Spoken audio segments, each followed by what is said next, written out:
प्रिय बच्चों, हम यूपी बोर्ड 2024 और 25 के न्यू सेशन के साथ आज आए हैं जयशंकर प्रसाद को लेकर के। जयशंकर प्रसाद के बारे में हम लोग पढ़ेंगे आज। सबसे पहले जयशंकर प्रसाद लेखक, कवि, कहानीकार, उपन्यासकार और नाटककार थे। लेखक, कवि, कहानीकार, उपन्यासकार और नाटककार थे। इनका जन्म हुआ 30 जनवरी सन 1889 ईस्वी।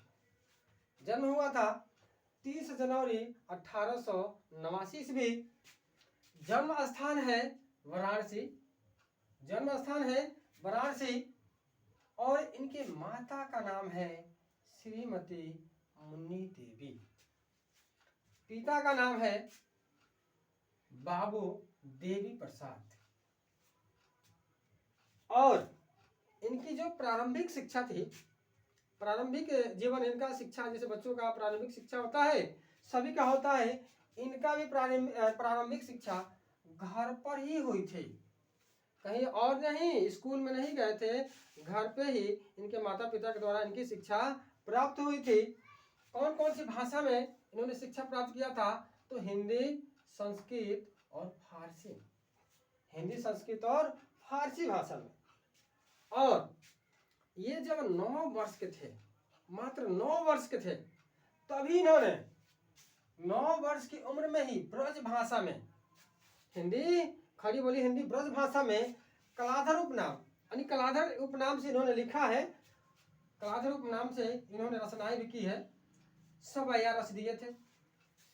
जो लड़का 9 वर्ष की उम्र में सवैया की रचना कर दिया हो, अब समझिए उसकी वह कितना टैलेंट है, कितना तेज है कि 9 वर्ष में उसने रचना कर दिया। ठीक है, बड़े हुए। कुछ दिनों बाद इनकी माता का देहांत होगा और फिर कुछ ही दिनों बाद इनके पिता की भी मृत्यु हो गई। इनके जो बड़े भाई थे उनकी भी मृत्यु हो गई। यानी इनका जो समय बहुत ही कठिन परिस्थितियों से गुजरने लगा, बहुत दिक्कतें आई। इन्होंने शादी किया। इनकी जब शादी हुई, पहली शादी जब हुई थी, इनकी एक पत्नी की मृत्यु हो गई। फिर इन्होंने उस बोझ को सहा, उस दर्द को सहा। फिर दूसरी शादी किए और दूसरी पत्नी भी मर गई। अब बताइए, जिस पुरुष की 2 पत्नियां मर गई, उसके ऊपर क्या बीत रहा होगा, थोड़ा विचार करिए। फिर जब इनको एक प्रेम हुआ और इनकी पत्नी थोड़ा सा दुराव होने लगा, जिससे प्रेम हुआ था, और जब दूरी हो गई तो इन्होंने उस समय लिखा आंसू। कौन सी रचना कर रहे थे? तो आंसू लिखे थे उस समय। कौन सी रचना किए थे? आंसू रच रहे थे, लिख रहे थे। कोई कहता है आंसू का प्रकाशन कहीं 1922 मिलता है, तो कहीं 1925 मिलता है। ठीक है, इसका अभी कंफर्म नहीं है। अगर 1922 माना जाए तो 1925 मिल जाए। अगर नेट पे ढूंढेंगे तो 1925 आपको मिलेगा, लेकिन 1922 से कहीं बुक में मिलता है। और इससे पहले झरना लिख रहे थे 1912 में। और इनको क्षयवाद का स्तंभ कहा जाता है। क्षयवाद का स्तंभ या क्षयवाद का ब्रह्मा कहा गया है। क्षयवादी युग के ब्रह्मा है कौन? जयशंकर प्रसाद क्षयवाद का स्तंभ या क्षयवाद का ब्रह्मा कहा गया है जयशंकर प्रसाद जी को। हाँ, तो बता रहे थे ये आंसू की रचना कर रहे थे। आंसू लिखे उन्होंने, आंसू की पंक्तियां। झाड़ खड़े थे, पतझड़ थे।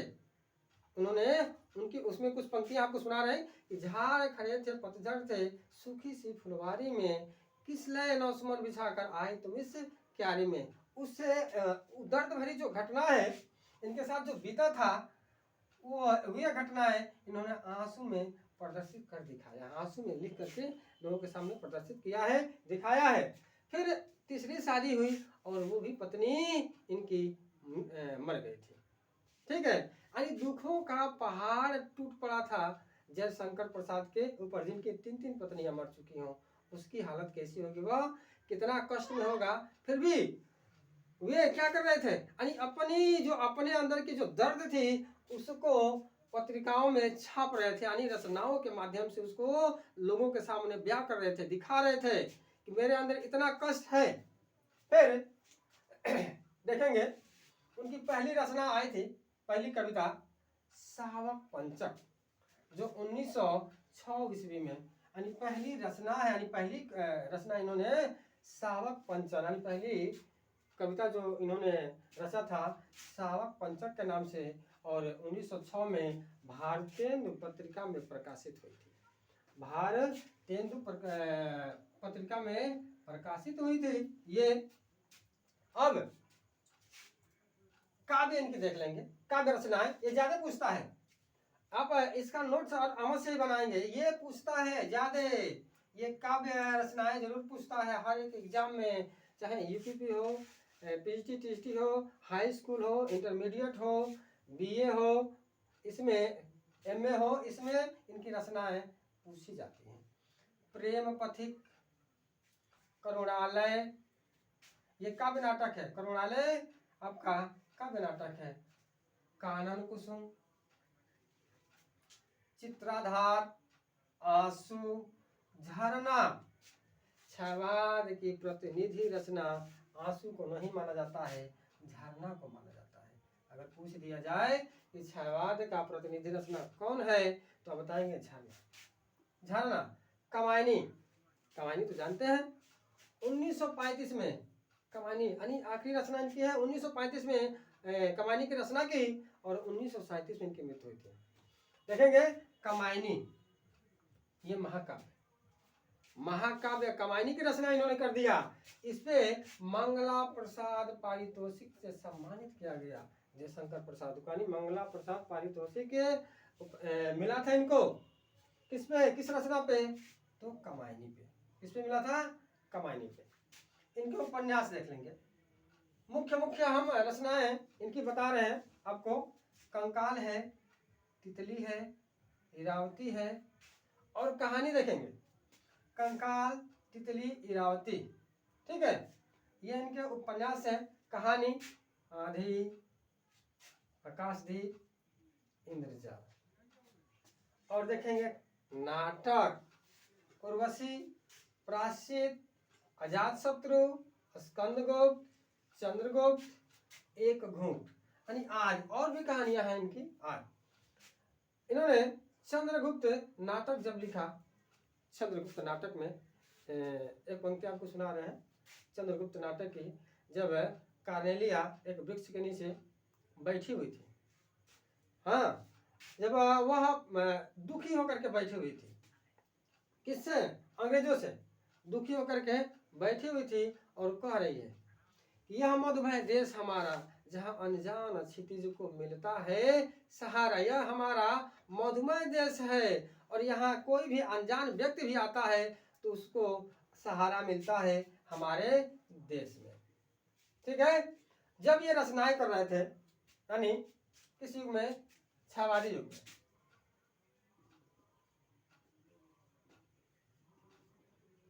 क्षयवादी युग में रचनाएं कर रहे थे, उस समय इनको भला बुरा कह रहे थे कौन, आचार्य रामचंद्र शुक्ल, आचार्य रामचंद्र शुक्ल, ये आलोचक थे। आचार्य रामचंद्र शुक्ल किसी को छोड़ा नहीं है, सबकी आलोचना कर दिया। एक बार इन्होंने ये जो रामचंद्र का लिखा केशवदास, केशवदास के कवियों को ढूंढने के लिए निकले, तो केशवदास के हर एक काव्य को पढ़ दिया, हर एक रचनाएं पढ़ दिया, और उसमें कोई कमी नहीं मिली। तो केशवदास को उन्होंने कठिन काव्य का प्रेत कहा। क्या कहा, केशवदास को कठिन काव्य का प्रेत। तो ये रही। और जयशंकर प्रसाद की मृत्यु हो गई इनकी, देख लेंगे, हम बता रहे आपको इनकी मृत्यु कब हुई थी। जयशंकर प्रसाद की मृत्यु है, थोड़ा सा देंगे समय, मृत्यु 15 नवंबर 1937, 15 नवंबर 1937 ईस्वी। स्थान कहाँ? तो वाराणसी। 15 नवंबर 1937 वाराणसी में ही इनकी मृत्यु हो गई। यानी क्षय रोग से लास्ट में इन्होंने इनको क्षय रोग पकड़ लिया और उस रोग से ग्रसित हो गए। आखिरकार इनकी मृत्यु हो गई। कहाँ पे? वाराणसी में 15 नवंबर 1937। ओके, इसको आप लोग क्या करेंगे? नोट कर लेंगे इसको अच्छा से देख करके, और इसका एक नोट्स बना लेंगे जो हमेशा आपके काम आएगा। एक नोट्स बनाएंगे, स्क्रीनशॉट ले लीजिए और